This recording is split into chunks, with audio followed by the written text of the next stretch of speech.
Hello everyone. तो आज हम स्टार्ट करने जा रहे हैं हमारी क्लास 12 बायोलॉजी का चैप्टर नंबर 2 यानी कि ह्यूमन रिप्रोडक्शन। इसके पहले हमने चैप्टर नंबर 1 यानी कि sexual reproduction in flowering plant complete कर दिया। उसके जो तीनों लेक्चर है और उनकी जो प्लेलिस्ट है हमारे चैनल पे है, ठीक है। और उसका जो लिंक है मैं आपको यहाँ पे डिस्क्रिप्शन में दे दूंगा। हम स्टार्ट करने जा रहे हैं ह्यूमन रिप्रोडक्शन को।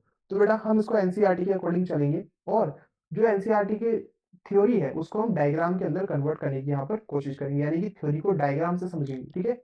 तो चलो स्टार्ट करते हैं कि भाई एनसीईआरटी का जो सबसे पहला पैरा है वो क्या कह रहा है। तो सबसे पहला पैरा कह रहा है कि भाई ह्यूमन रिप्रोडक्शन में मेन रोल किसका है, रिप्रोडक्टिव ऑर्गन्स का, ठीक है। तो यहाँ सबसे पहले हम बात करते हैं रिप्रोडक्टिव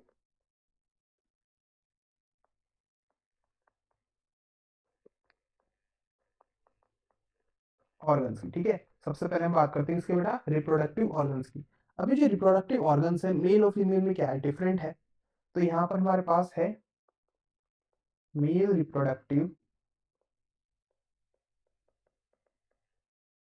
ऑर्गन और इधर क्या है बेटा, इधर है हमारे पास फीमेल रिप्रोडक्टिव ऑर्गन।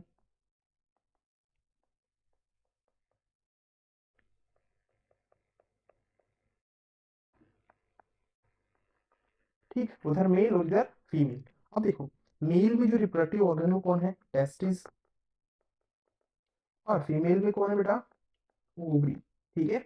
मेल में कौन, टेस्टिस, और फीमेल में ओवरी। अब टेस्टिस के अंदर एक प्रोसेस चल रही है जिसे हम कहें हैं स्पर्मेटोजेनेसिस, ठीक है। इधर क्या हो गया, स्पर्मेटोजेनेसिस। और दूसरी साइड पे क्या हो गया, जेनेसिस, ठीक है। एक साइड पे क्या हुआ भाई, स्पर्मेटोजेनेसिस, दूसरी साइड पे क्या हो गया, oogenesis। अब यहाँ पे बेसिकली स्पर्मेटोजेनेसिस का मतलब क्या है कि formation of sperm is known as spermatogenesis. तो यहाँ पे क्या बन गया बेटा, स्पर्म। और oogenesis में जिसका फॉर्मेशन हुआ बेटा, ओवा का या फिर एग का। तो यहाँ पे हमको मिला क्या, ओवा। अब देखो बेसिकली बने तो गैमेट्स है ना। तो स्पर्मेटोजेनेसिस और oogenesis दोनों क्या है, गैमेटोजेनेसिस है, यानी कि गैमेट्स का फॉर्मेशन हो रहा है यहाँ पे। तो हम यहाँ लिख देंगे कि यहाँ पे क्या हो रहा है, गैमेटोजेनेसिस। अब बेटा देखो, स्पर्म और ओवा, ठीक है, ये दोनों क्या करेंगे, फ्यूज करेंगे, ठीक है। ये दोनों क्या करेंगे, फ्यूज करेंगे। ये दोनों फ्यूज करेंगे अब। और जब ये दोनों फ्यूज करेंगे तो यहाँ पे एक प्रोसेस होगी जिसे हम कहेंगे फर्टिलाइजेशन, ठीक है। प्रोसेस हुई क्या है, फर्टिलाइजेशन। अब बेटा जब दो क्या मिले, गैमेट मिले, ठीक है। दोनों के दोनों कैसे, हैप्लॉइड थे। और जब ये मिलेंगे तो एक डिप्लॉइड सेल बनेगा। उस डिप्लॉइड सेल को हम कहते हैं जाइगोट, ठीक है। और डिप्लॉइड सेल कौन है, जाइगोट। फिर ये जो जाइगोट है माइटोसिस करेगा और मास ऑफ सेल बनाएगा, ठीक है। बहुत सारे सेल्स को क्या करेगा, फॉर्म करेगा। तो यहाँ पे हमको कुछ ऐसा स्ट्रक्चर देखने को मिलता है।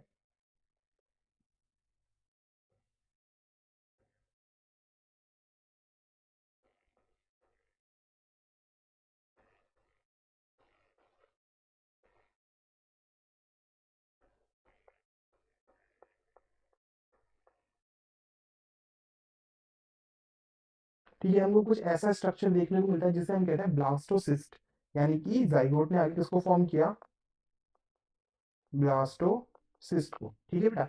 अब जो ब्लास्टोसिस्ट है ये मूव करता है यूट्रस की वॉल की तरफ, ठीक है। ये किधर मूव करेगा, यूट्रस की वॉल की तरफ। तो देखो नेक्स्ट हम यहाँ पे डायग्राम बनाते हैं कि हमारे पास यूट्रस की वॉल है, ठीक।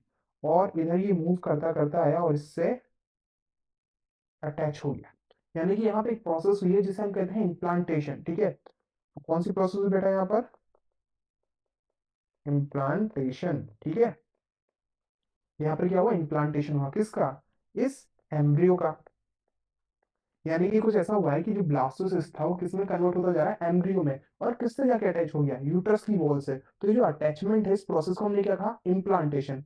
और ये जो यूट्रस की वॉल से अटैच हुआ है उस वॉल का नाम है एंडोमेट्रियम। क्या हो गया बेटा, ये एंडोमेट्रियम, ठीक है। देखो सिंपल सा है, फर्टिलाइजेशन हुआ, जाइगोट बना।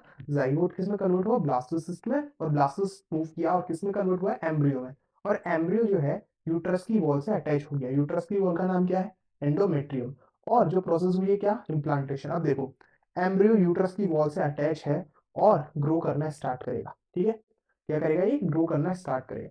कब तक भाई, 9 मंथ तक। तो यहाँ पे जो प्रोसेस चल रही है उसे हम क्या कहेंगे, उसे हम कहेंगे एम्ब्रियोजेनेसिस, ठीक है।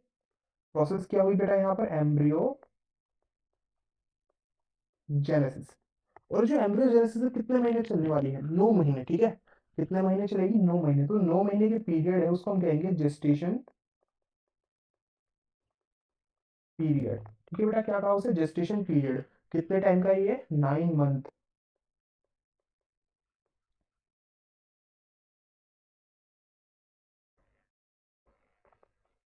अब देखो बात ऐसी है, 9 मंथ कंप्लीट हो गए, ठीक है। 9 मंथ क्या हो गए बेटा, कंप्लीट हो गए।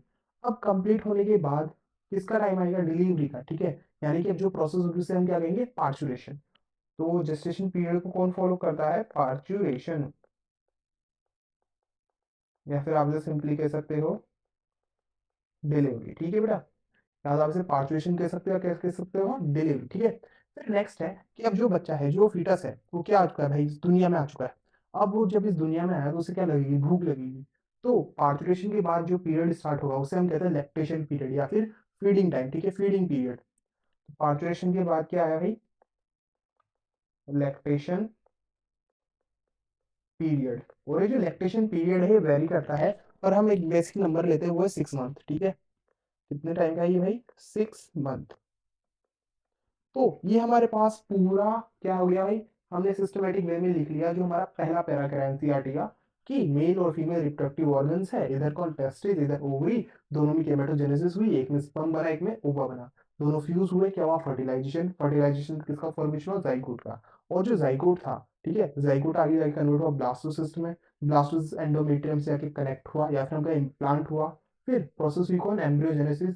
9 मंथ तक चली, पीरियड क्या है, जेस्टेशन पीरियड। और वो जेस्टेशन पीरियड भाई फिर किसको फॉलो करता है, या फिर मैं कहूँ जेस्टेशन पीरियड को कौन फॉलो करता है, पार्चुरेशन। और पार्चुरेशन के बाद क्या हुआ, लैक्टेशनल पीरियड, ठीक है, या फिर लैक्टेशन पीरियड, ठीक। कितने मंथ का बेटा ये, 6 मंथ का। तो ये पूरा जो हमने रोड मैप बनाया, ये हमारा पहला पैराग्राफ क्या है। अब आगे चलते हैं हमारे सबसे पहले टॉपिक पे, जो है मेल रिप्रोडक्टिव स्ट्रक्चर, ठीक है बेटा। सबसे पहला टॉपिक क्या है, मेल रिप्रोडक्टिव स्ट्रक्चर। पर उसके पहले मैं आपको कुछ डिफरेंस बताना चाहता हूँ प्राइमरी और सेकेंडरी ऑर्गन्स में, ठीक है, प्राइमरी और सेकेंडरी सेक्सुअल ऑर्गन्स में। तो चलो डिफरेंस को पहले देख लेते हैं। Types of sex organ in human, ठीक है बेटा। तो देखो ह्यूमन में दो टाइप के सेक्स ऑर्गन है, एक प्राइमरी और दूसरा सेकेंडरी। तो देख लो, प्राइमरी सेक्स ऑर्गन और इधर सेकेंडरी सेक्स ऑर्गन। तो बेटा यहाँ पे डिफरेंस ये है कि जो प्राइमरी सेक्स ऑर्गन्स हैं, ये रिस्पॉन्सिबल होते हैं गैमेटोजेनेसिस के लिए। यानी कि प्राइमरी सेक्स ऑर्गन्स के अंदर एक प्रोसेस चलती है, कौन, गैमेटोजेनेसिस। इसके साथ साथ ये सिक्रीट करते हैं कुछ हार्मोन्स, ठीक है, सेक्सुअल हार्मोन्स। तो हम लिख देंगे सिक्रीशन ऑफ सेक्स हार्मोन्स, ठीक है बेटा। प्राइमरी सेक्स ऑर्गन ने क्या किया, एक तो वहां पर गैमेटोजेनेसिस हुई, दूसरा क्या हुआ, वहां पर जो सेक्स हार्मोन्स है उनका प्रोडक्शन हुआ, ठीक है, उनका सिक्रेशन हुआ। फिर नेक्स्ट देखो, हम अगर सेकेंडरी सेक्स ऑर्गन्स की बात करें, तो इधर जो गैमेट्स बने थे वो यहाँ पर आएंगे और उनका मैच्योरेशन हो रहा है, ठीक है। तो यहाँ पे क्या हो रहा है, मैच्योरेशन ऑफ गैमेट्स, ठीक है। तो गैमेट्स बनते कहाँ है, प्राइमरी सेक्स ऑर्गन में, मैच्योरेशन कहाँ हो गया, सेकेंडरी सेक्स ऑर्गन में। फिर नेक्स्ट देखो कि जो बने हैं गैमेट्स, इनका ट्रांसफर या फिर हम कहें इनका ट्रांसपोर्ट कौन करता है, सेकेंडरी सेक्स ऑर्गन्स। तो नेक्स्ट है यहाँ पर ट्रांसपोर्टेशन ऑफ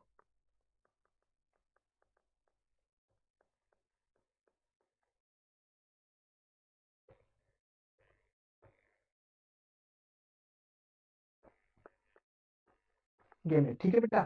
तो ये क्या कर रहे हैं, इधर की साइड में प्राइमरी में तो गैमेटोजेनेसिस चल रही है और सेक्स हार्मोन बन रहे हैं, और वही गैमेट्स फिर इधर मूव करते हैं सेकेंडरी सेक्सुअल ऑर्गन्स में, ठीक है। और वहां पे उनका मैच्योरेशन होता है और उनका ट्रांसपोर्ट होता है।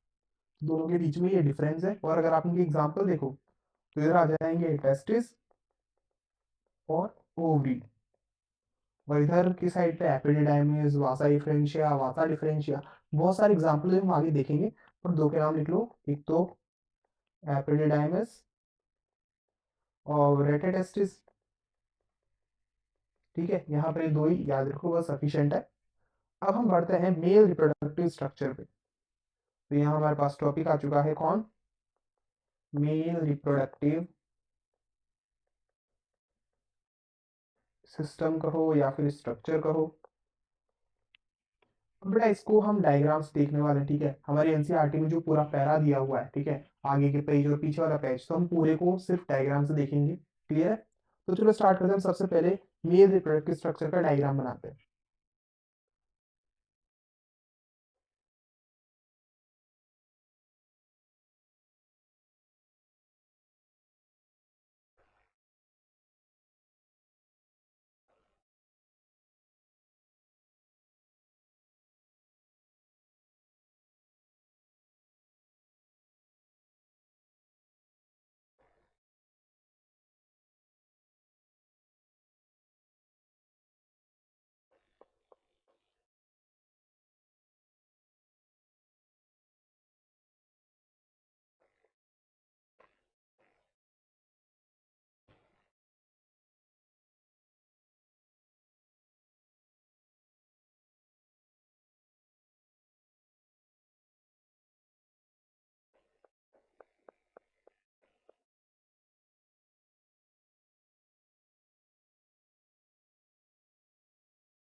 तो यहाँ पर देखो हमने सबसे पहला डायग्राम बनाया, क्या है, पेनिस का डायग्राम है।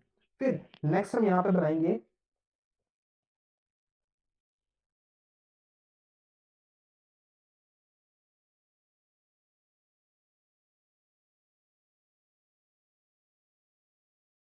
ये, हमने एक और यहाँ पे डायग्राम बनाया। ये क्या है बेटा, ये स्क्रोटम है, ठीक है, ये क्या है, स्क्रोटम। क्लियर? इधर पेनिस और इधर स्क्रोटम। अब देखो सबसे पहली चीज है यहाँ पे कि हम एरिया को यहाँ पे डिवाइड करते हैं। देखो कुछ पार्ट बॉडी के अंदर यानी कि एब्डोमिनल एरिया में और कुछ बॉडी के बाहर है, तो हम लिख देंगे कि भाई इधर की साइड पे है एब्डोमिनल कैविटी। ये क्या है इधर बेटा, एब्डोमिनल कैविटी, ठीक है, ऊपर की साइड पे एब्डोमिनल कैविटी। और जो बॉडी के बाहर है, ठीक है, वो तो आउटसाइड बॉडी। फिर नेक्स्ट देखो यहाँ पे जो स्क्रोटम है, ठीक है, ये क्या है, ये है स्क्रोटम, ठीक है बेटा, ये क्या है इधर, स्क्रोटम। और स्क्रोटम में कौन प्रेजेंट है, स्क्रोटम में प्रेजेंट है टेस्टिस। तो यहाँ पर ये मैंने टेस्टिस बना लिया, ठीक है, ये क्या है इधर, टेस्टिस। अब बेटा टेस्टिस से यहाँ पे कुछ डक्ट्स निकल रही है, ठीक है, टेस्टिस से क्या निकल रही है, यहाँ पर डक्ट्स निकल रही है। देखो यहाँ पे टेस्टिस से क्या निकले, डक्ट्स निकले।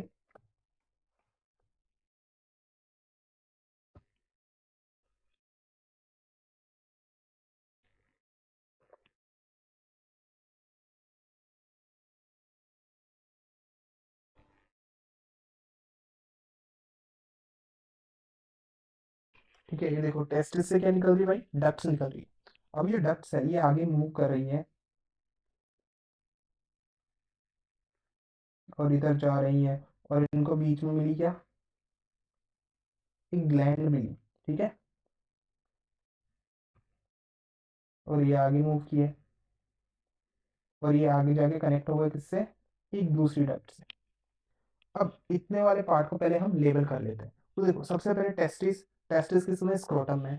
यहाँ से एक क्या निकली, डक्ट निकली। तो देखो मैं यहाँ पे पूरे को तो लेबल नहीं करूंगा, हम इसका एक अलग से डायग्राम बना लेंगे। पर ये जो डक्ट है इसे हम कह देंगे वासा डिफरेंस, ठीक है, इसे क्या कह देंगे हम, वासा डिफरेंस, ठीक है बेटा। स्क्रोटम, स्क्रोटम से क्या भाई, डक्ट निकल रही है कौन, वासा डिफरेंस। पर वासा डिफरेंस के पहले भी कुछ डक्ट्स होती है, हम यहाँ पे इस छोटे से डायग्राम में नहीं बना सकते, उसे एक अलग डायग्राम उसके लिए बना लेंगे। डक्ट आगे जा रही है, ठीक है। और ये आगे जा रही है, तो यहाँ पे ये देखो ये वाला जो पार्ट है, यहाँ से ये जो पार्ट है इसे हम कहते हैं लिंगुअल कैनाल। ठीक है, क्या कहेंगे इसे? Lingual canal. ये क्या है बेटा? Inguinal canal. अब इस कैनाल में क्या हो रहा है भाई, ये बेसिकली मानो ओपनिंग है, ठीक है, या फिर हम कह सकते हैं एक पाइप लाइक स्ट्रक्चर है, जहां से क्या है कि जो स्क्रोटम के अंदर जो टेस्टिस है वहां की पाइपलाइंस पाइपलाइंस बेसिकली जो ब्लड वेसल्स है, लिम्फ वेसल्स है, वो सारी वहां से मूव करिए किधर? एब्डोमिनल एरिया में।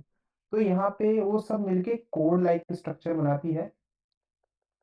ठीक है, यहाँ पे एक कोड लाइक स्ट्रक्चर बन रहा है जिसे हम कहते हैं स्पर्मेटिक कोड। ठीक है, क्या कहा बेटा? इसे स्पर्मेटिक कोड। अब स्पर्मेटिक कोड क्या है? कोड मतलब क्या? गुच्छा। ठीक है, यहाँ पे तो जितनी भी नर्व्स वगैरह है, ब्लड वेसल्स, लिम्फ वेसल्स, ठीक है, उन सब ने क्या बना लिया? यहाँ पे एक गुच्छा बना लिया, उस गुच्छे को हमने क्या कहा? Spermatic code. तो यहाँ पे ब्लड एंड लिम्फ वेसल और नर्व्स यहाँ से जा रही है, वासा डिफरेंस है वो भी यहाँ से मूव कर रही है। तो इन सब ने मिलकर क्या बनाया भाई? एक ग्रुप बनाया, उसे हमने क्या कहा? Spermatic code. और स्पर्मेटिक कोड कौन सी कैनाल से पास हो रही है भाई? इंगुइनल कैनाल से। ठीक है, अब ये आगे जा रहा है और इसको भाई किस में जाके मिल गया ये? बेसिकली देखो, पहले यहाँ से वासा डिफरेंस जा रहा है, ठीक है, और इसको यहाँ पर एक ग्लैंड मिली है जिसे हम कह रहे हैं भाई क्या? Seminal vesicle. ठीक है, क्या कहा इसे बेटा? Seminal vesicle. देखो ये मिर्ची जैसी ग्लैंड दिख रही है, ठीक है, क्या है ये? Seminal vesicle. और फिर सेमिनल सेमिनल वेसिकल से इसने क्या किया? इसका सिक्रीशन लिया, ठीक है, और सिक्रीशन लेके कहाँ पहुंची? इजेक्युलेटरी डक्ट में। ये क्या है? इजेक्युलेटरी डक्ट। ठीक है बेटा, इजेकुलेटरी डक्ट में पहुंची। अब इजेकुलेटरी डक्ट आगे मूव कर रही है, तो अब यहाँ तक का पार्ट पूरा हो गया। अब इधर साइड वाला डायग्राम देखो, ये ऊपर है यूरिनरी ब्लैडर। और बेटा यूरिनरी ब्लैडर में क्या होता है? यूरिन। ठीक है, और यूरिनरी ब्लैडर दिस ट्रैक्ट से जाता है, ठीक है, उसे हम क्या कहते हैं? यूरिथ्रा।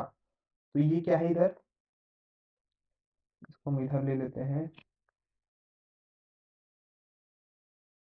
ये है हमारे पास क्या? यूरिथ्रा। और अब देखो, यूरिथ्रा से यूरिन भी पास हो रहा है, ठीक है, पहली चीज तो ये। और दूसरा क्या कि जो इधर से सीमन आ रहा है या फिर मानो स्पर्म आ रहा है, ठीक है, वो भी इसी से पास होना है। तो हम इसे कहते हैं यूरिनो जेनाइटल ट्रैक्ट। तो यूरिनो जेनाइटल ट्रैक्ट। ठीक है बेटा, ये क्या हो गया? यूरिनो जेनाइटल ट्रैक्ट। क्यों? क्योंकि यहाँ से यूरिन और जो स्पर्म या फिर गैमेट्स है वो यहीं से पास हो रहे हैं, सेम पाथ है। तो क्या हो गया? यूरिनो जेनाइटल ट्रैक्ट। अब नेक्स्ट चीज देखो, तो जो इजैकुलेटरी डक्ट है वो यहाँ पर आई, और इसको सबसे पहले यहाँ पे कौन मिला? एक ग्लैंड मिली है, ठीक है, यहाँ पे एक ग्लैंड मिली है इसे। अब बेटा यहाँ पे तो देखो बीच में मैंने यूरेथ्रा बना दिया, इसलिए आपको ये दोनों ग्लैंड ऐसे अलग अलग दिख रही होगी, पर ये सर्कुलर फॉर्म में है, ठीक है, जैसे एक सर्कुलर फॉर्म में है। तो क्या कितनी है? ये सिंगल है। इसका नाम है प्रोस्टेट ग्लैंड। ठीक है बेटा, इसका नाम है प्रोस्टेट ग्लैंड। ठीक, और ये कैसी है? सिंगल। क्लियर? फिर अब प्रोस्टेट ग्लैंड से नीचे आओ कि भाई मानो, अब प्रोस्टेट ग्लैंड से जैसे हम नीचे आए, हमको एक और यहाँ पर ग्लैंड देखने को मिली। यहाँ पर हमें ये एक और ग्लैंड देखने को मिली, इसको हम कहते हैं काउपर्स ग्लैंड। ठीक है बेटा, इसे क्या कहेंगे? Cowper's gland. ठीक है, क्या कह दिया है? Cowper's gland. अब ये जो काउपर्स ग्लैंड है, इसका एक और नाम है, वो है बल्बो यूरेथ्रल ग्लैंड। ठीक है, और बल्बो यूरेथ्रल ग्लैंड। ठीक बेटा, अब मैंने यहाँ पे इसलिए लिखा है क्योंकि इस पे क्वेश्चन आता है कि भाई फीमेल के अंदर ऐसी कौन सी ग्लैंड है, ठीक है, जो मेल्स काउपर्स ग्लैंड के जैसी दिखती है, या फिर उसके जैसा फंक्शन है उसका, दिखती क्या बेसिकली उसका फंक्शन। क्लियर है? जो हम आगे अभी फीमेल वाले स्ट्रक्चर में देख लेंगे। पर यहाँ पे क्लियर हो गया, Cowper's gland is equals to bulbourethral gland. ठीक है, अब नेक्स्ट देखो, ये नीचे वाला एरिया है यहाँ पे हमको इसमें लेबल करना है इसे।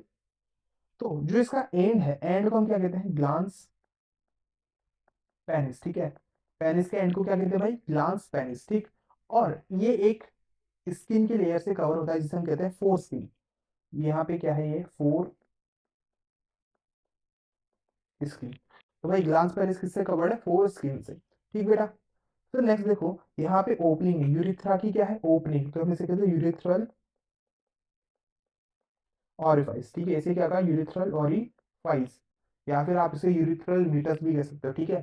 क्या हमने क्या कह दिया यहाँ पे यूरिथ्रल ऑरिफाइस या फिर यूरिथ्रल मीटस, ठीक। फिर एक चीज हमारी एनसीईआरटी में दी हुई है कि जो पेनिस का एंड है वो स्पेशल टिश्यू से मिलकर बना होता है। अब वहां पर उसने लिखा है स्पेशल टिश्यू, नाम नहीं दिया हुआ, तो आप नाम चाहो तो याद कर लेना कि जो ग्लांस पेनिस है ये बना होता है कॉर्पस स्पोंजियोसम से, ठीक है, कॉर्पस स्पोंजियोसम, ठीक है बेटा। और जो ये पीछे रेड वाला एरिया दिख रहा है आपको, ठीक है, पिंक के ऊपर जैसे मैंने जो रेड बनाया है, यहाँ पे जो टिश्यू प्रेजेंट है उसे हम कहते हैं कॉर्पोरा कैवर्नोसा। क्या है बेटा ये कॉर्पोरा कैवर्नोसा। तो यहाँ पर हमारे पास जो मेल रिप्रोडक्टिव स्ट्रक्चर है उसका पूरा डायग्राम कंप्लीट हो गया। देखो ढंग से सुनते चलना, सबसे पहले क्या, ये मानो स्क्रोटम है, ठीक है, स्क्रोटम क्या है पाउच है, उसके अंदर क्या प्रेजेंट है टेस्टिस। अब टेस्टिस से एक डक्ट जा रही है, क्या नाम दिया हमने उसको वासा डिफरेंस, ठीक है। अब वासा डिफरेंस जैसे आगे मूव कर रही है तो उसको एक कैनाल मिली बीच में, क्या नाम है उसका इंग्यूनल कैनाल।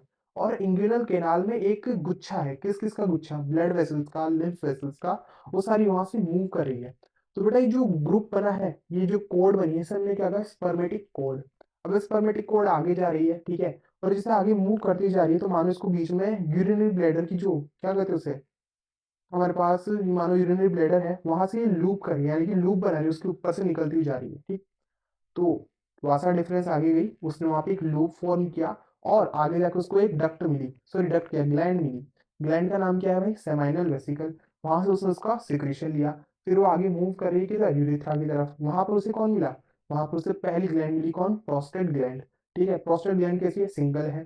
फिर आगे जब मूव किया तो उसे एक और ग्लैंड मिली, कौन काउपर्स ग्लैंड। और वो आगे मूव करता जा रहा है यूरेथ्रा में, और उसको एंड में जाके कौन मिला यूरेथ्रल ऑरिफाइस। तो ये जो पूरा हमारे पास स्ट्रक्चर है हमारी जो एनसीईआरटी का सेकंड पेज इस चैप्टर का, वो इसी के बारे में बता रहा है, ठीक है। पर अभी कुछ चीजें बाकी है।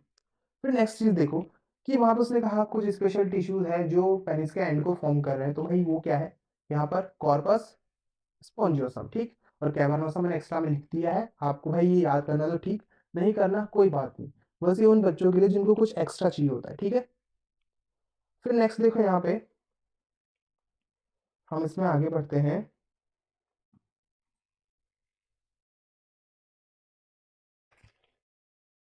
तो बेटा यहाँ पे हमने देखो क्या क्या लिखा, सबसे पहले मेल रिप्रोडक्टिव स्ट्रक्चर में it is located in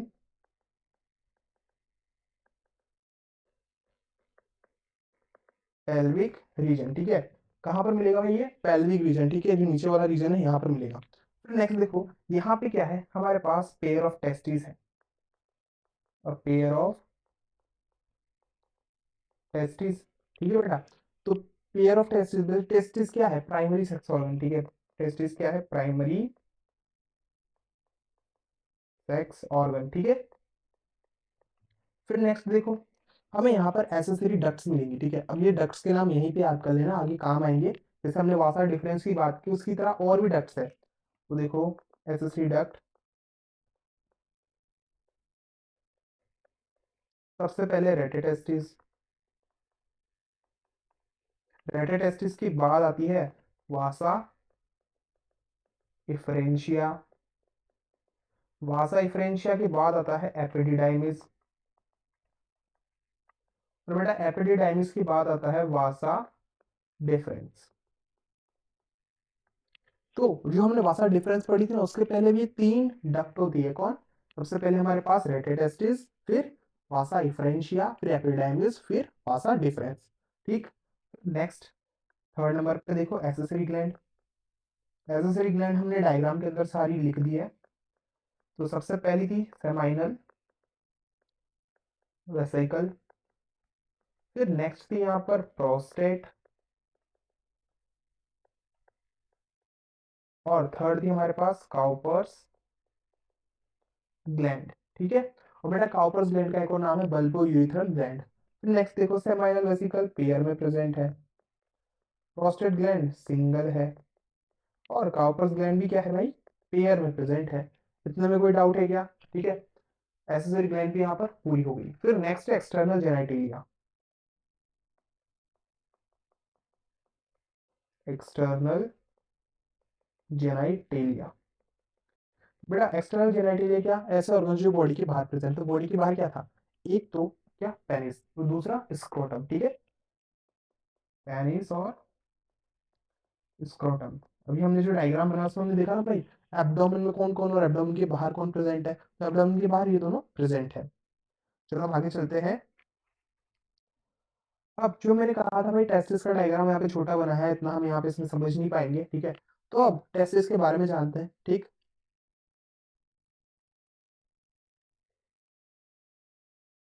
topic है हमारे पास टेस्टिस। अब बेटा अगर मैं टेस्टिस की बात करूँ तो टेस्टिस जो है ये बना हुआ है मीजोडर्मल, यानी कि इसका जो ओरिजिन है कैसा है, मीजोडर्मल ओरिजिन है। तो इसका ओरिजिन क्या हो गया बेटा, ओरिजिन है मीजोडर्मल। और जब हम ओवरी की बात करेंगे, ओवरी भी कैसा कैसे बना हुआ है, मीजोडर्मल लेयर से बना हुआ है। फिर नेक्स्ट भाई इसके कुछ डायमेंशन, तो इसकी जो ओवल शेप है, इसकी जो लेंथ है वो 2 नहीं 4 से 5 सेंटीमीटर है। नेक्स्ट इसकी विड्थ, विड्थ इसकी 2 से 3 सेंटीमीटर है। और नेक्स्ट इसका वेट होता है 14 ग्राम्स, ठीक है। वेट कितना है भाई, 14 ग्राम, ठीक है बेटा। ये हमारे टेस्टिस के बारे में जो बुक में नॉर्मल डिटेल दी हुई हो गया। फिर नेक्स्ट देखते हैं हम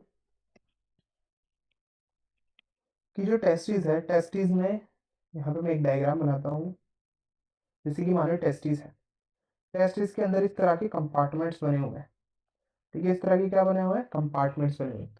ये जो कंपार्टमेंट्स हैं इन्हें हम कहते हैं, ये जो देख लो कंपार्टमेंट्स, इन्हें हम कहते हैं टेस्टिकुलर लोब्स, ठीक है। इन्हें क्या कहा, टेस्टिकुलर लोब्स। और इनका नंबर होता है 250, ठीक है, अराउंड 250 रहेंगे हर एक टेस्टिस में। अब नेक्स्ट चीज है, इन टेस्टिकुलर लोब्स के अंदर, इन टेस्टिकुलर लोब्स के अंदर प्रेजेंट होती है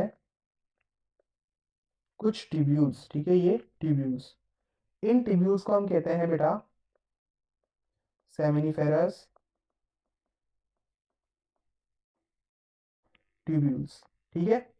इन ट्यूब्यूल्स को क्या कहा, सेमिनिफेरस ट्यूब्यूल्स। और हर लोब के अंदर ये अराउंड 2 to 3 होती है, ठीक है, या फिर कह दो 1 to 3, ठीक है। देखो मैंने क्या कहा, टेस्टिस है, टेस्टिस में लॉब्स प्रेजेंट है, टेस्टिकुलर लॉब्स का क्या कहा हमने, टेस्टिकुलर लॉब्स।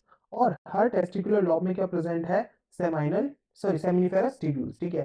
कितना इनका नंबर, 1 से 3, ठीक। अब सेमिनिफेरस ट्यूब्यूल में क्या होता है भाई, इन्हीं के अंदर स्पर्म फॉर्मेशन होता है, यानी कि गेमेट इन्हीं के अंदर बनते हैं, यानी कि जो स्पर्मेटोजेनेसिस है वो कहाँ चल रही है, सेमिनिफेरस ट्यूब्यूल्स के अंदर। फिर नेक्स्ट देखो, ये जो सेमिनिफेरस ट्यूब्यूल्स में बना वो आगे पास होता है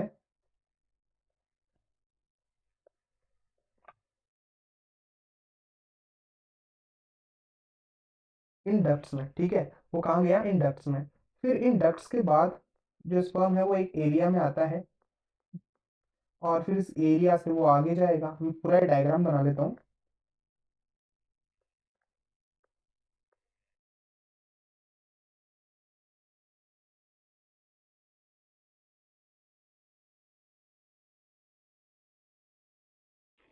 देखो मैंने यहाँ पे डायग्राम बना लिया नॉर्मल सा।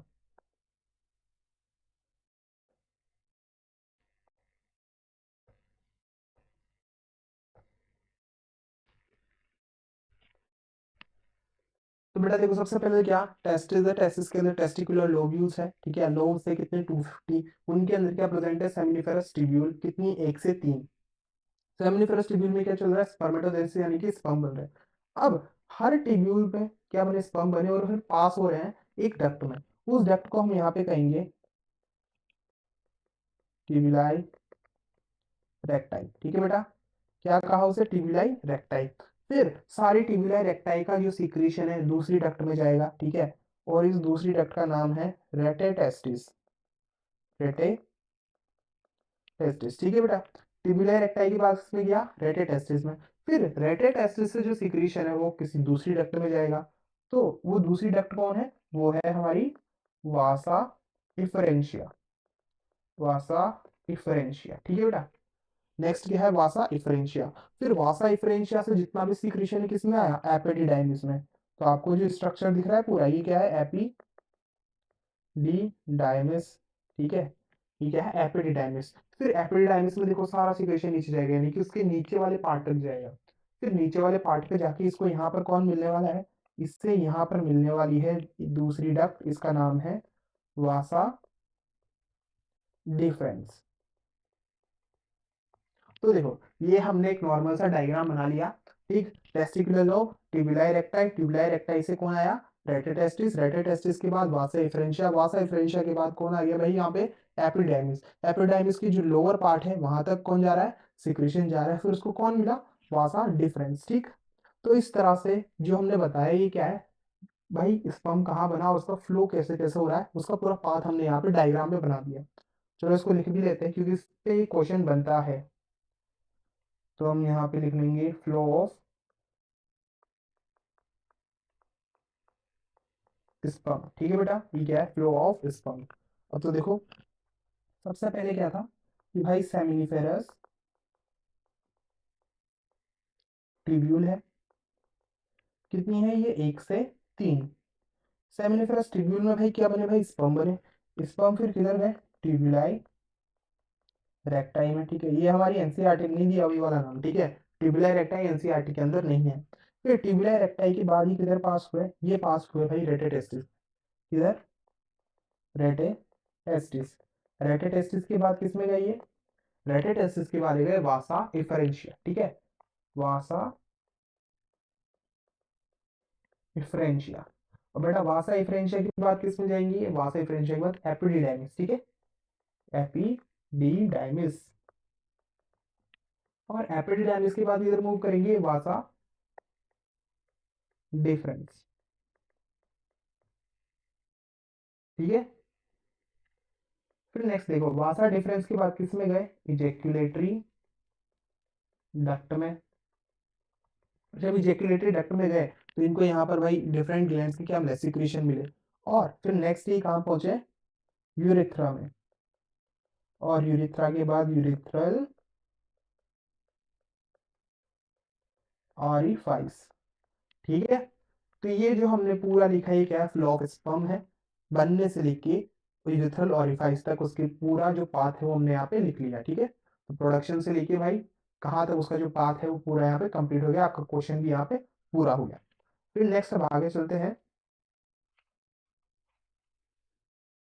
कि बेटा हमारी एनसीईआरटी के अंदर उसने एक टॉपिक दिया हुआ है, ठीक है, कि टेस्टिस के अंदर कुछ सेल्स प्रेजेंट होते हैं, ठीक है। उसने वहाँ पे नाम दिया हुआ है, तो हम उसको डायग्राम में कन्वर्ट कर देते हैं।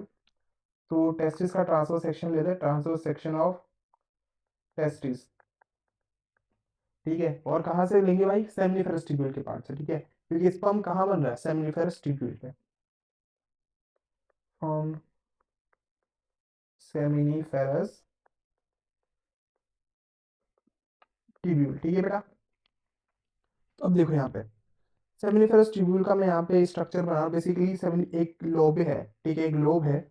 लोब का हमने ट्रांसफर सेक्शन लिया है किसके साथ, सेमिनिफेरस ट्यूब्यूल के साथ। तो चलो इसको बनाने से पहले मैं पानी पी लूँ।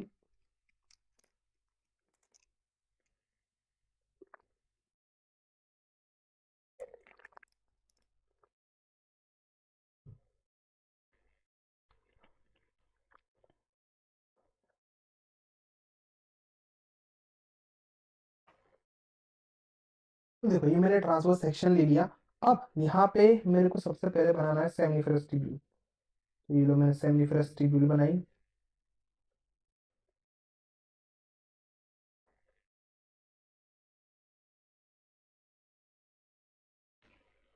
और इस सेमिनिफेरस ट्यूब्यूल के बाहर ये प्रेजेंट है कुछ ब्लड वेसल्स, ठीक है बेटा। और यहाँ पर इधर ये एक और सेमिनिफेरस ट्यूब्यूल थी, 1 से 3 है ना, तो मैंने एक तो इधर बना दी, एक साइड में बना दी, ठीक है, पर हमको पढ़ने में भी एक ही है।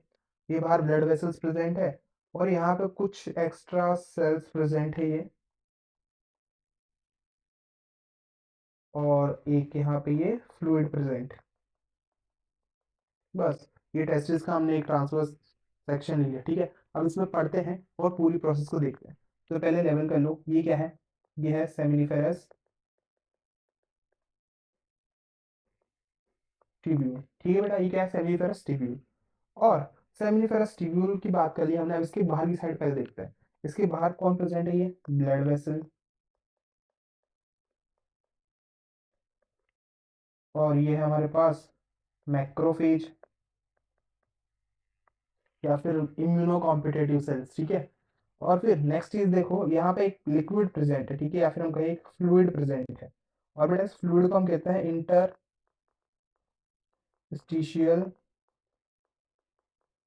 फ्लूइड। ठीक है बेटा, इसे हमने क्या कहा, इंटरस्टिशियल फ्लूइड। और एक सेल जो सबसे इंपॉर्टेंट है, मैं उसको यहाँ पे बना देता हूँ,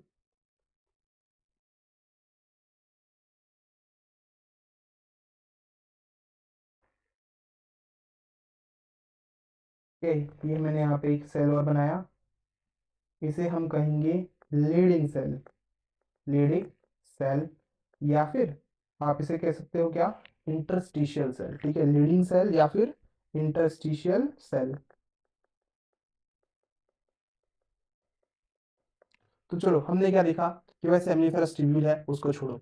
सेमिनिफेरस ट्यूब्यूल के बाहर एक लिक्विड प्रेजेंट है, क्या, वो उसको हमने क्या कहा, इंटरस्टिशियल लिक्विड। ठीक है, इंटरस्टिशियल फ्लूइड।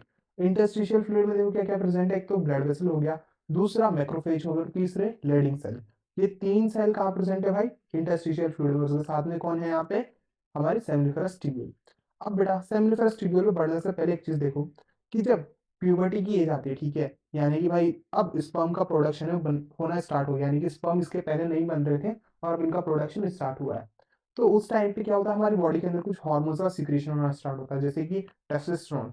वो टेस्टोस्टेरोन ही यहाँ पर हेल्प कर रहा है, कैसे, चलो देखते हैं। सबसे पहले लीडिंग सेल है, ये रिलीज कर रहा है यहाँ पे किसे, टेस्टोस्टेरोन को, टेस्टोस्टेरोन। ठीक है, एक साइड ये हो गई, अब इसको यहीं पे छोड़ दो। फिर नेक्स्ट चीज देखो कि यहाँ पर जो सेमिनिफेरस ट्यूब्यूल है, इसके अंदर आपको दो टाइप के सेल देखने को मिल रहे हैं। एक तो इसके बॉर्डर्स पे, ठीक है, इसके साइड साइड पे बॉर्डर्स पे, उन्हें हम कहेंगे, ये जो साइड साइड पे दिख रहा है आपको बॉर्डर्स पे, इन्हें हम कहेंगे स्पर्मेटोगोनिया। ठीक है बेटा, इन्हें हमने क्या कहा, स्पर्मेटोगोनिया। और जो स्पर्मेटोगोनिया है, ये डिप्लॉइड सेल्स है। तो क्या अभी गेमेट बनी क्या, स्पर्म बनी क्या, नहीं बने, क्योंकि स्पर्म तो हैप्लॉइड होता है, ये क्या है, डिप्लॉइड है, तो क्या है, स्पर्मेटोगोनिया। फिर नेक्स्ट चीज देखो, जो आपको इसके अंदर ये स्ट्रक्चर देखने को मिल रहा है, इसे हम कहते हैं सर्टोली सेल। यानी कि सेमनीफेरस ट्यूब्यूल के अंदर भी दो टाइप के सेल है। एक तो कौन, सेमनीफेरस ट्यूब्यूल के अंदर कौन है बेटा, एक है स्पर्मेटोगोनिया, और दूसरा कौन है, सर्टोली सेल। अब नेक्स्ट चीज देखो, ये जो सर्टोली सेल है, इनका काम है पहला तो न्यूट्रिशन प्रोवाइड कराना, और एक है इनका स्पर्म मैच्योरेशन फैक्टर को प्रोड्यूस करना। ठीक है, स्पर्म मैच्योरेशन फैक्टर। क्लियर है, अभी ये दो चीजें याद रखो। ठीक है, वैसे तो एबीपी, इनिबिन और भी बहुत सारी चीजें हैं, पर हमको ये दो चीजें याद रखनी है। ये सर्टोली सेल है, सर्टोली सेल का काम क्या है भाई, एक तो न्यूट्रिशन प्रोवाइड कराना, और दूसरा क्या, स्पर्म मैच्योरेशन फैक्टर का प्रोडक्शन करना। ठीक, अब चलो स्पर्मेटोगोनिया पे आता है। प्यूबर्टी की टाइम आई, ठीक है, प्यूबर्टी की एज आई, उस टाइम पे क्या हुआ, टेस्टोस्टेरोन रिलीज हुआ। ये टेस्टोस्टेरोन पहुंच गया किसके पास, स्पर्मेटोगोनिया के पास, और इसने इससे कहा कि भाई स्पर्मेटोजेनेसिस को स्टार्ट करो। ठीक है, स्पर्मेटोजेनेसिस को स्टार्ट करो, स्पर्म का प्रोडक्शन स्टार्ट करो। तो बेसिकली टेस्टोस्टेरोन था जिसने किसको इंड्यूस किया, स्पर्मेटोजेनेसिस को। ठीक है, इसने स्पर्मेटोगोनिया को स्टिमुलेट किया किसको कराने के लिए भाई, स्पर्मेटोजेनेसिस को। और जब स्पर्मेटोजेनेसिस होगी, ठीक है, क्या होगा बेटा, स्पर्मेटोजेनेसिस होगी, तो यहाँ पर बनेंगे स्पर्मेटिड। ठीक है, यहाँ पर क्या हुआ है, स्पर्मेटिड, यानी कि 2n से क्या बन चुका है, n। क्लियर है, प्यूबर्टी की एज आई, टेस्टोस्टेरोन किसके पास गया, स्पर्मेटोगोनिया के पास, और उसने वहां पे किसका प्रोडक्शन करा दिया भाई, स्पर्म्स का। बेसिकली जो बने वो कौन है, स्पर्मेटिड, यानी कि हैप्लॉइड सेल आ चुका है। ठीक है, क्या आ गया, हैप्लॉइड सेल आ गया। पर देखो हम तो क्या पढ़ते हैं, स्पर्म, और ये क्या है, स्पर्मेटिड। तो बेसिकली इनमें डिफरेंस ये है कि जो स्पर्मेटिड है अभी मैच्योर नहीं है, कैसा है, इमेच्योर है, पर हैप्लॉइड है। ठीक है, इमेच्योर है और क्या है, हैप्लॉइड है। पर हैप्लोइड सेल को भी तो न्यूट्रिशन लगेगा भाई, हैप्लोइड सेल को अगर ग्रो करना है तो न्यूट्रिशन लगेगा। और मानो हैप्लोइड सेल जा रहा है और ब्लड से न्यूट्रिशन लेने की कोशिश करता है, तो हमारी बॉडी के जो मैक्रोफेज सेल्स है जो बाहर बैठे इंटरस्टिशियल फ्लूइड के अंदर, वो क्या करेंगे, देखेंगे कि भाई हैप्लोइड है, मार दो। ठीक है, क्या करेंगे भाई, जैसे उनको कोई हैप्लोइड सेल मिला उसे वो मार देंगे। तो यहाँ पर कौन हेल्प करता है, यही Sertoli cell. Sertoli cell blood vessel से न्यूट्रिशन लेता है और किसे देता है, इन स्पर्मेटिड को। ठीक है, तो यहाँ से क्या हुआ, ये न्यूट्रिशन प्रोवाइड कर रहा है किसे, इन स्पर्मेटिड को। नेक्स्ट चीज देखना कि भाई हमेशा स्पर्मेटिड ही थोड़ा बना रहना है, डेवलप भी करना है, स्पर्म में भी फॉर्म होना है। तो उसी टाइम पे स्पर्म मैच्योरेशन फैक्टर आता है और क्या करता है, इस स्पर्मेटिड के ऊपर एक्ट करता है और इस स्पर्मेटिड को कन्वर्ट कर देता है किसके अंदर, स्पर्म के अंदर। ठीक है, किसके अंदर कन्वर्ट कर दिया, स्पर्म के अंदर। तो स्पर्म भी कैसा है भाई, हैप्लोइड स्ट्रक्चर। ठीक है बेटा।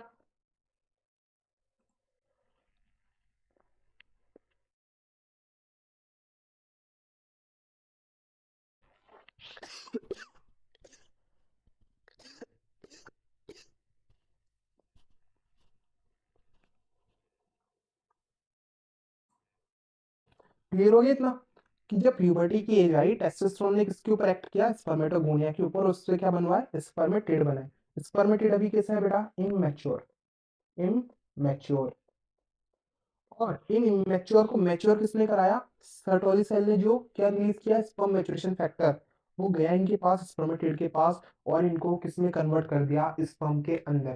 ठीक है, और दूसरी चीज ये कि सर्टोली सेल न्यूट्रिशन प्रोवाइड करा रहे थे किन्हें, इन स्पर्मेटिड्स को, इन स्पर्म्स को। क्यों, क्योंकि भाई ये डायरेक्टली ब्लड से न्यूट्रिशन नहीं ले सकते। वहां पे बाहर कौन बैठा है, मैक्रोफेज सेल्स। उनको जैसे ही कोई हैप्लोइड सेल दिखा वो उसे मार देंगे। तो इसीलिए जो सर्टोली सेल एक मीडिएटर का काम करता है। ठीक है, तो ये हमारे पास पूरा स्ट्रक्चर कंप्लीट हो गया, हमारी एनसीईआरटी ने जो कुछ लिखा था वो सब कुछ इस डायग्राम के अंदर आ गया है। ठीक है, अब मेरे को नहीं लगता आपको कोई उसमें डाउट होगा, एक बार एनसीईआरटी की रीडिंग पर लगा लेना। ठीक, अब आगे चलो।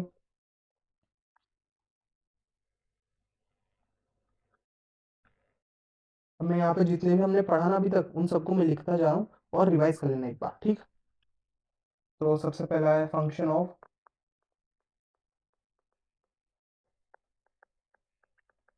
Sertoli cell. तो बेटा सबसे पहला फंक्शन क्या था, कि ये डेवलपिंग स्पर्म है उसको न्यूट्रिशन प्रोवाइड कर रहा है। ठीक है, provide nutrition to developing sperm, और उसको साथ साथ प्रोटेक्शन भी प्रोवाइड करा रहा है। दूसरा है कि स्पर्म डायरेक्ट ब्लड से जाके कांटेक्ट ना करे। ठीक है, क्योंकि कांटेक्ट करेंगे तो मारे जाएंगे, तो बैरियर की तरह क्या कर रहा है, ये काम कर रहा है। ठीक है, they act as blood sperm barrier. Third देखो, कि जो इमेच्योर स्पर्म है, ठीक है, या फिर जिनकी शेप बिगड़ चुकी है, जो डेड हो चुके हैं, उनको ये खा जाते हैं। ठीक है, phagocyte, dead and immature sperm. Clear बेटा, और क्या क्या सीक्रेट कर रही है, सीक्रेट स्पर्म मैच्योरेशन फैक्टर, या फिर आप इसे एसएमएफ कह सकते हो। ठीक है, क्या कह सकते हो, एसएमएफ। और इसके साथ साथ ये एक तो एबीपी और इनहिबिन, इन सब का भी ये क्या कर रहे हैं बेटा, सिक्रीशन कर रहे हैं। नेक्स्ट चीज हम देखते हैं,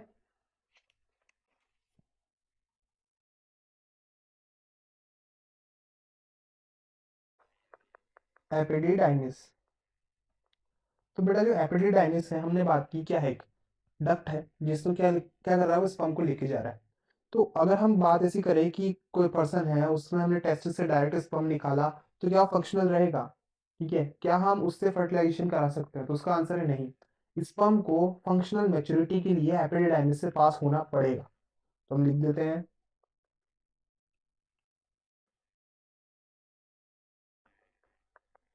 form by union of 10 to 12 Vasa differentia.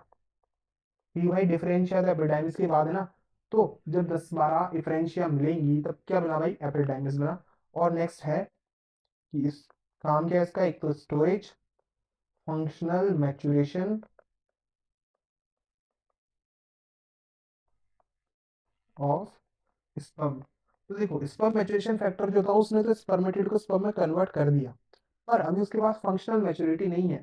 Functional maturity के लिए एपिडाइमिस से पास होना पड़ेगा। नेक्स्ट है हमारे पास यहाँ पे वासा डिफरेंस। अब बेटा जो वासा डिफरेंस है कहाँ से स्टार्ट हुई, एपिडाइमिस के बाद, ठीक है। तो हम लिख देंगे arise from bottom of epididymis. और अगर कहीं पे आपको मिल जाए फ्रॉम कोडा रीजन ऑफ एपिडाइमिस तो कुछ मत घबराना, जो बॉटम रीजन है उसको कोडा रीजन भी कहते हैं, ठीक है, बेसिकली कॉर्डल रीजन। और ऊपर वाले को कैप्यूटा, ठीक है, साथ वो कैप से कैप्यूटा। तो इसका काम ही क्या है, स्टोरेज और ट्रांसपोर्ट ऑफ स्पर्म, ठीक है बेटा। तो नेक्स्ट देख लो यूरिथ्रा। यूरिथ्रा क्या है भाई, यूरिथ्रा पाइप है जिसमें क्या हो रहा है भाई, यूरिन और जो स्पर्म है दोनों साथ में क्या हो रहे हैं, ट्रैवल कर रहे हैं, ठीक, यानी कि दोनों उसमें से पास हो सकते हैं। तो हमने इसको क्या कहा, यूरिनोजेनिटल ट्रैक्ट। पर एक टाइम पे कोई एक, ठीक है, एक टाइम पे कोई एक ही उसमें पास हो सकता है। लिख देंगे नेक्स्ट यहाँ पर यूरिथ्रा, इसे हम क्या कहते हैं, यूरिनो जेनाइटल ट्रैक्ट।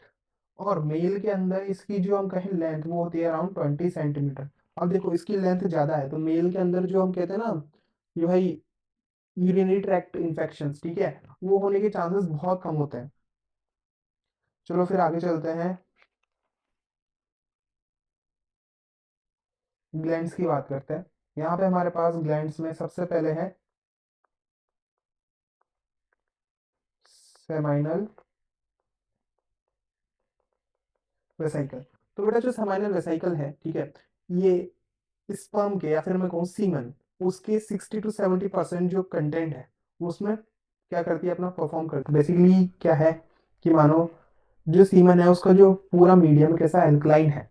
अब 60 to 70% कहाँ से आ रहा है, सिर्फ अकेले से ही ग्लैंड से। तो इस ग्लैंड का जो सिक्रीशन कैसा है, एल्कलाइन, ठीक है, कैसा है बेटा, एल्कलाइन, एल्कलाइन सिक्रीशन, ठीक है, contribute 60 to 70% volume of semen. और सीमन और स्पर्म में क्या डिफरेंस होता है ये मैं भी आपको बता दूंगा, ठीक है। और ये इसके साथ साथ कुछ रिलीज करती है, उसका नाम है फ्रक्टोज, यानी कि यहाँ पे क्या प्रेजेंट एक शुगर है, फ्रक्टोज। अब बेटा देखो फ्रक्टोज का काम क्या है, जैसे कि फ्रक्टोज जो है सिर्फ मेल पार्ट में मिल रही, ठीक है, फीमेल पार्ट में ये नहीं मिलेगी। और अगर कोई केस हुआ है रेप केस वगैरह तो वहां पर फ्रक्टोज को ही देखा जाता है। मानो अगर फीमेल वजाइनल ट्रैक्ट के अंदर फ्रक्टोज प्रेजेंट है, यानी कि क्या सेक्सुअल इंटरकोर्स हुआ है, ठीक है, तो अगर कोई रेप केस वगैरह होते हैं तो उसमें इसको यूज किया जाता है कि भाई अगर फ्रक्टोज प्रेजेंट है तो सेक्सुअल इंटरकोर्स वहां पर हुआ है।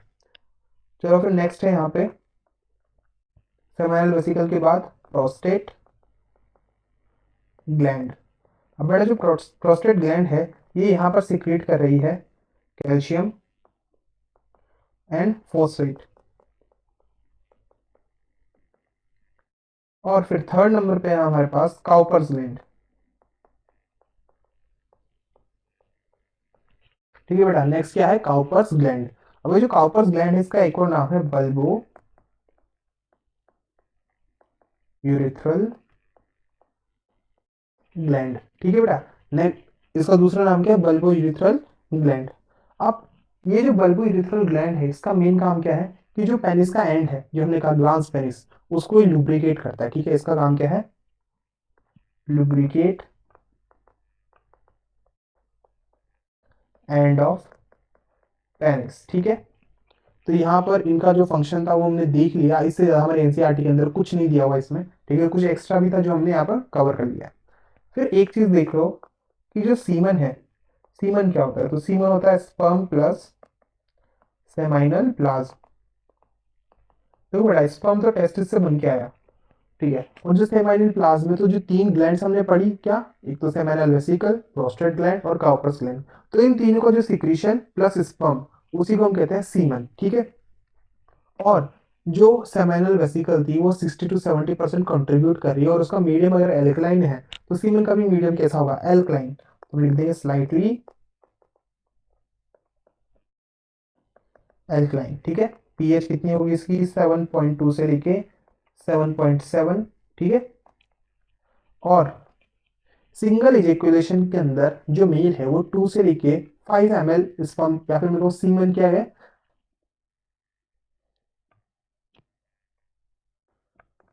सिंगल इजेकुलेशन में क्या हो रहा है भाई, जो वॉल्यूम है कितना है बेटा, 2.5 से लेके 5 ml, ठीक है। सिंगल इजेकुलेशन में जो वॉल्यूम है कितना है, 2 से लेके 5 ml। फिर नेक्स्ट देखो कि भाई 2.5 से लेके 5 ml जो है वॉल्यूम, इसके अंदर कितने स्पर्म प्रेजेंट है, तो इनका नंबर होता है 200 से लेके 300 मिलियन। और इतने नंबर में से बेटा 60% जो है उनका नॉर्मल होना ज़रूरी है। अगर 60% से कम जो है नंबर हुआ तो वहाँ पे फिर फर्टिलाइजेशन में प्रॉब्लम आ सकती है, ठीक। तो यहाँ पर जो मेल रिप्रोडक्टिव स्ट्रक्चर है पूरा कंप्लीट हो गया। एनसीईआरटी के अलावा जो एक्स्ट्रा था वो भी हमने देख लिया, और ये एनसीईआरटी के टॉपिक्स थे उनको हमने डायग्राम के साथ कंप्लीट किया, ठीक है। जो मैप्स बना के हमने यहाँ पे कंप्लीट कर लिया। तो बेटा इस वीडियो में बस इतना ही, अब मिलेंगे हम नेक्स्ट पार्ट के अंदर, ठीक है, यानी कि इसके नेक्स्ट लेक्चर के अंदर। तो जब तक के लिए बाय और थैंक यू।